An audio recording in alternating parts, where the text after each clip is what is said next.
আব্দুলের পুরান থানা সংলগ্নে পাম্প অপারেটরের মৃতদেহ উদ্ধার। পরিপূর্ণ তদন্তের আগেই মৃত্যুর ঘটনা হার্ট অ্যাটাক জনিত কারণে বলে পুলিশের বক্তব্যের রহস্যের সৃষ্টি। ওএনজিসি সংলগ্ন নেতাজি নগরের বাসিন্দা ভানু ভৌমিক পাম্প অপারেটর হিসেবে সরকারি দপ্তরে কর্মরত। মঙ্গলবার দুপুরে আমতলীর পুরনো থানা সংলগ্নে যে ক্ষেত্রে একতা মল গড়ে উঠছে সেখান থেকে উদ্ধার হলো ওই পাম্প অপারেটর ভানু ভৌমিকের মৃতদেহ। পার্শ্ববর্তী কোয়ার্টারেই তিনি থাকতেন। যে মৃতদেহ উদ্ধার হলো তার রীতিমতো বিভৎস। জীবজন্তু অথবা কে বা কাহারা তার চোখ খুবলে নিয়েছে। খবর পেয়ে ঘটনাস্থলে ছুটে আসে পুলিশ, এমনকি ফরেন্সিক দলও আসে। প্রাথমিক তদন্তের পর পুলিশ ময়না তদন্তের জন্য ভানু ভৌমিকের মৃতদেহ উদ্ধার করে ময়না তদন্তের জন্য হাসপাতালে পাঠানোর ব্যবস্থা করে। এর মধ্যে তদন্তকারী পুলিশ এই ভানু ভৌমিকের হার্ট অ্যাটাকে মৃত্যু হয়েছে বলে সম্ভাবনার কথা জানিয়ে যে প্রতিক্রিয়া ব্যক্ত করলেন তা রীতিমতো রহস্যজনক।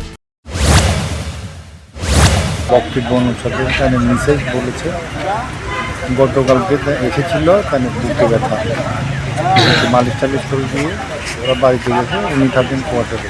এখানে কি কাজ করে কোয়ার্টার থেকে? ওয়াটার পাম্পে পাম্প করে। আচ্ছা আচ্ছা, আজকে এসেছিল সম্ভবত, ওখানে এসে হার্ট অ্যাটাকটা করেছে। বাদ বাকিটা আমরা তদন্ত সাপেক্ষ তদন্ত করে আমরা দেখব কি হয়েছে।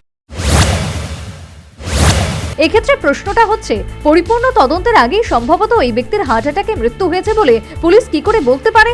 এছাড়া যেখানে ওই ব্যক্তির মৃতদেহ পাওয়া গেছে এলাকাটি যথেষ্ট জনবহুল।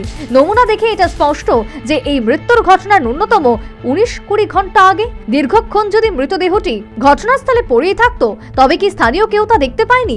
এমন প্রশ্ন যেমন উঠছে, তেমনি অন্য কোনো স্থানে এই ভানু ভৌমিককে হত্যা করে ঘটনাস্থলে এনে তার দেহ ফেলে রাখা হয়েছে কিনা এমন প্রশ্নও কিন্তু উঠছে।